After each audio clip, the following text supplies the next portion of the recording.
नमस्ते जी। 73वीं श्रव्य कणिका दयानंद दिवाकर। लेखक श्री आदित्य मुनि जी वानप्रस्थ। चतुर्थ अध्याय दिवाकर का बाह्य जगत में विचरण।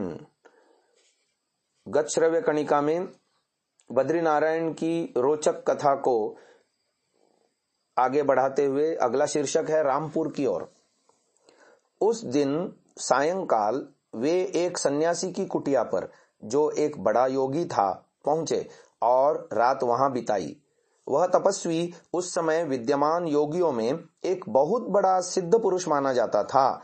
तब स्वामी दयानंद ने धार्मिक विषयों पर उसके साथ लंबी चर्चा की। पुनः अपने निश्चय पर वे पहले से भी अधिक दृढ़ होकर अगले दिन प्रातःकाल वहां से आगे को चले।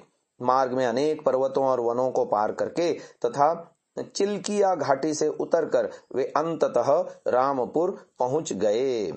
स्वामी दयानंद ने पृष्ठ 163 पर उल्लेखित स्वामी गंगगिरी के साथ बिताए 2 महीने के अनंतर जो यात्राएं की, उनमें वे उनके साथ नहीं थे, किंतु ऐसा प्रतीत होता है कि स्वामी दयानंद रामगिरी के स्थान रामपुर से वापस लौटते हुए जब ऋषिकेश आए तो उन्होंने मार्ग में अपने पूर्व परिचित गंगागिरी को श्रीनगर से साथ ले लिया, जो सदैव पहाड़ पर होने रहने से पहाड़ी यात्राओं के अत्यंत अभ्यस्त थे। उसको साथ लेने का कारण अलकनंदा स्रोत का पूर्व वर्णित प्रसंग बना, जब स्वामी दयानंद ने अपने को सर्वथा एकाकी पाया। आगे कलकत्ता कथ्य में जिस विस्तृत यात्रा का विवरण दिया गया है, वह जन्मचरित्र में की गई प्रतिज्ञा कि मैं ऐसे योगियों की पूरे देश में और विशेषकर पहाड़ों में खोज करूंगा के परिपालन में ही की गई है, जबकि जन्मचरित्र के अगले विवरणों से इस प्रतिज्ञा की पूर्ति नहीं होती। उल्लेखनीय है कि श्रीनगर रामपुर के दक्षिण पश्चिम में है, जहां मंदाकिनी पुनः अलकनंदा नदी के किनारे किनारे चलकर पहुंचा जाता है। श्रीनगर से आगे ऋषिकेश है। अब रामपुर की चर्चा आ रही है। रामपुर में वहां पहुंचकर जब स्वामी दयानंद ने प्रसिद्ध रामगिरी के स्थान पर निवास किया, यह पुरुष पवित्राचार और आध्यात्मिक जीवन के कारण अति प्रसिद्ध था, परंतु तब स्वामी दयानंद ने उसको असाधारण स्वभाव वाला मनुष्य पाया। वह सोता नहीं था, अपितु रात भर संभाषण करता रहता था, कभी कभी बहुत जोर से और अपने आप से ही। तब स्वामी दयानंद ने प्रायः जोर की चीखें भी सुनी, फिर आर्तनाद भी सुना। यद्यपि उसके साथ उसके कमरे में कोई भी नहीं होता था। आश्चर्यचकित होकर तब स्वामी दयानंद ने उसके शिष्यों और अनुयायियों से पूछा तो पता चला कि यह तो उसका स्वभाव है। कोई उन्हें यह नहीं बता पाया कि उसके इस अस्वाभाविक आचरण का क्या अभिप्राय है। बाद में उससे ही चर्चा करने पर उन्हें पता चला कि वास्तव में वह क्या बात थी।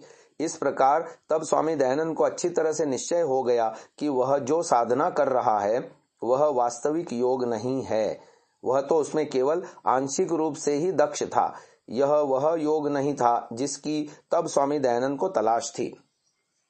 इन सब तीर्थ स्थानों में भ्रमण करके स्वामी दयानंद और स्वामी गंगागिरी ऋषिकेश में पहुंच गए थे।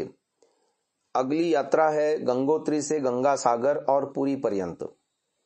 मार्गशीर्ष संवत 1913 से आषाढ़ संवत 1914 विक्रमी पर्यंत। मानसरोवर कैलाश एवं तिब्बत की यात्रा। ऋषिकेश से मानसरोवर। अनुकूल ऋतु में ऋषिकेश से प्रस्थित होकर स्वामी दयानंद अपने साथी स्वामी गंगागिरी के साथ देहरादून आए। कैलाश एवं मानसरोवर की यात्रा पर साहसी यात्री प्रायः नवंबर मास में प्रस्थान करते हैं। ऋषिकेश से देहरादून आने का उल्लेख पंडित महेश प्रसाद मौलवी आलिम फाजिल द्वारा ऋषि दयानंद कब कहाँ नामक पुस्तक में किया गया है। शीतकाल में यह स्थान बर्फ से आच्छन्न हो जाता है। वहां गंगोत्तरी में केदार गंगा में आकर गोमुखी से बहती हुई गंगा मिल गई है। गौरी कुंड इसी का नाम है। गोमुखी से उतरकर 3 दिन की यात्रा में गंगोत्तरी मिलती है। गंगोत्तरी से त्रियुगी नारायण 3 योजन और केदारनाथ 2.5 योजन की दूरी पर हैं। वहां से आगे गुप्त काशी और अगस्त्य मुनि हैं। उसी से आगे बद्रीनाथ और जोशी मठ हैं। यहाँ से नीति घाटी होकर तीर्थयात्री लोग मानसरोवर और कैलाश जाते हैं। नीति घाटी को जून से नवंबर तक पार किया जा सकता है। यहाँ से कैलाश दृष्टिगोचर होता है। जोशी मठ से नीति घाटी तक धौली गंगा के किनारे किनारे मार्ग जाता है। इन सब स्थानों पर होकर स्वामी दयानंद अपने साथी स्वामी गंगागिरी के साथ बद्रीनाथ आए और वहां से ब्रह्मकुंड, वसुधारा, संतोपंथ, भागीरथी, अलकनंदा का उद्गम, स्वर्गारोहण शिखर, अलकापुरी शिखर और मानसोद्भव तीर्थ आ गए थे। इस विषय में कुछ पाद टिप्पणियां हैं। स्वामी दयानंद ने अपने जन्म चरित्र में पूर्व पृष्ठ 168 पर इसे सदपत कहा है, जो त्रुटिपूर्ण है। विष्णु वैकुंठवासी थे, अतः उनकी राजधानी का स्थान वैकुंठ था। महादेव कैलाशवासी थे, कुबेर की अलकापुरी नगरी थी। इन सब बातों का केदार खंड में वर्णन किया गया है। मैं स्वयं भी इस प्रदेश में घूमा हूँ। यानी इस ऋषि दयानंद ही लिख रहे हैं, बता रहे हैं इस बात को। पुनः प्रवचन 10वें प्रवचन में।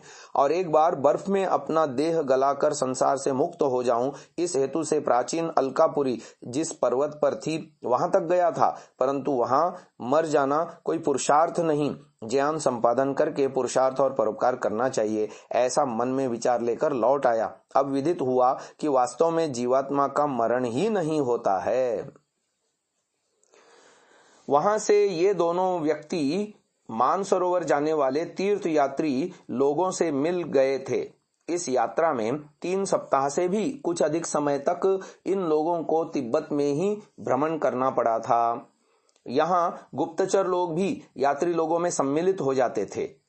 यह यात्रा बहुत ही कठिन और दुष्कर थी। सभी जगह मठ मंदिर हैं, लेकिन योग शिक्षक उन्हें कहीं नहीं मिले।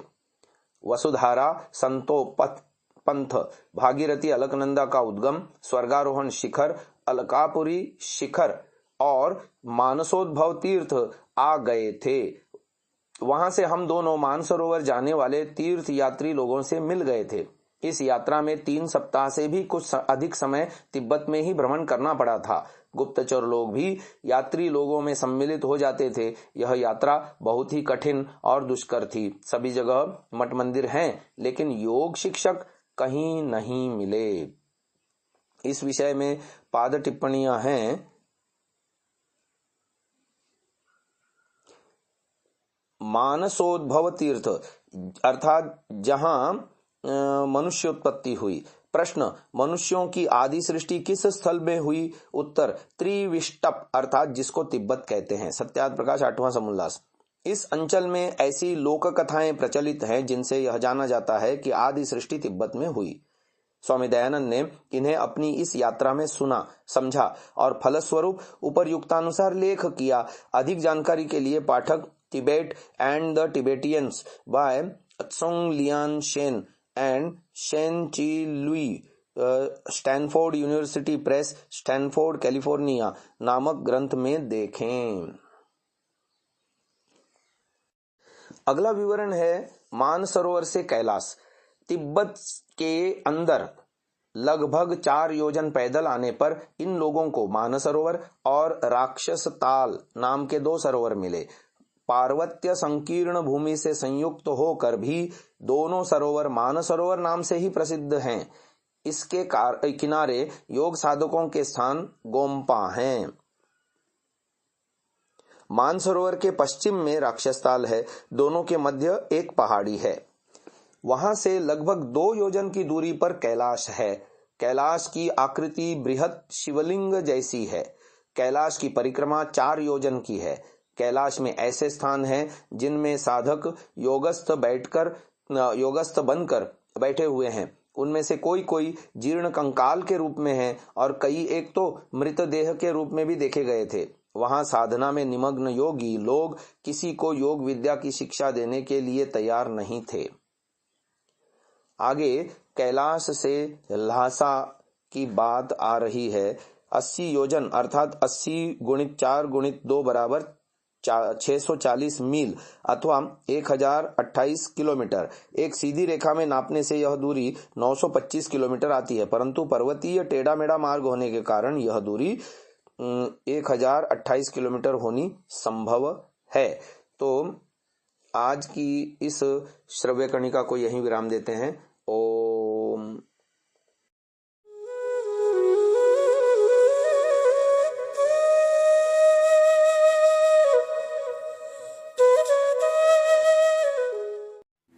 डाउनलोड सांसा ऐप, आरवीरदल ऐप, विजिट sansa.org, rvirdal.in।